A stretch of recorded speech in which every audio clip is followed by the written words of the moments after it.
Vous êtes comme Nathalie Kosciusko-Morizet, est-ce que vous préférez parler de l'Internet, du monde Internet, ou bien du cyberspace, du cyberespace? Quelle est votre préférence? Et pour vous, qu'est-ce que c'est que le cyberespace?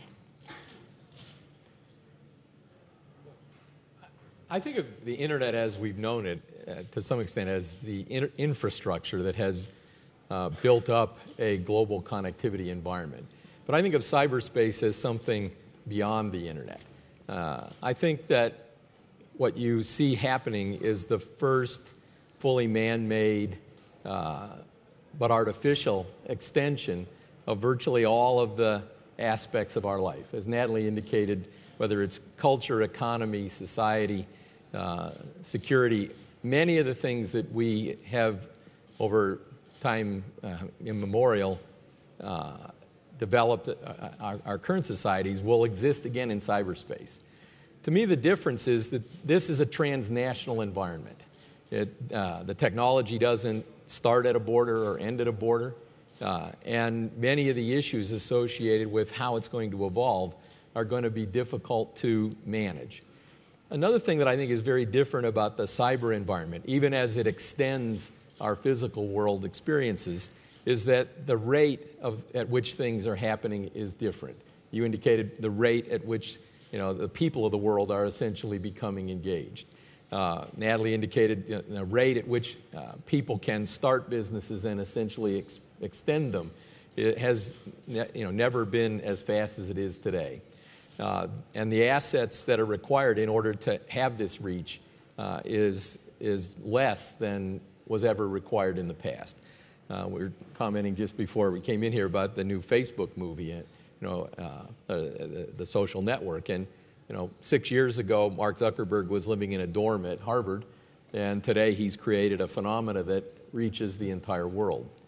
The problem is that I think this is also a new environment where there's a new class of asymmetric threat.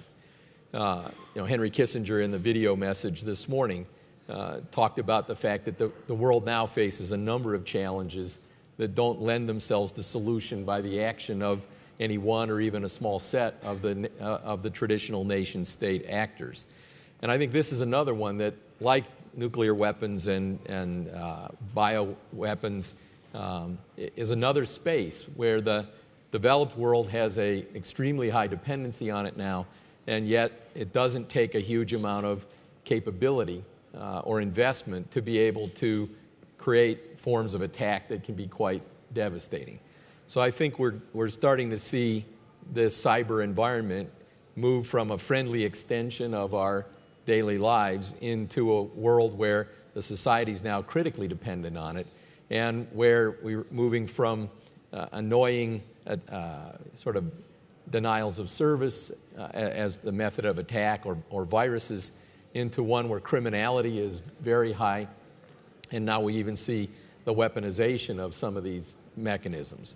And so I think that governance is going to be a complex topic, but one that we really need to move toward.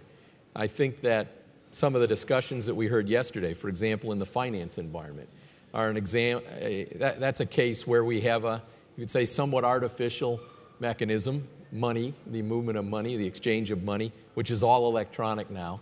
And the problems in the financial collapse were largely because the speed at which these interdependencies are manifest. And I think we're now going to see a whole array of these kind of interdependencies.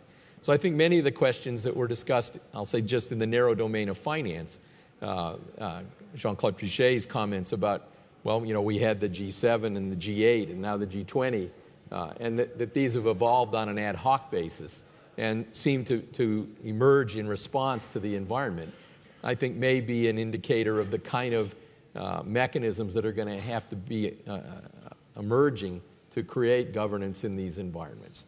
Merci. So I think many challenges. Merci Craig. François Baron.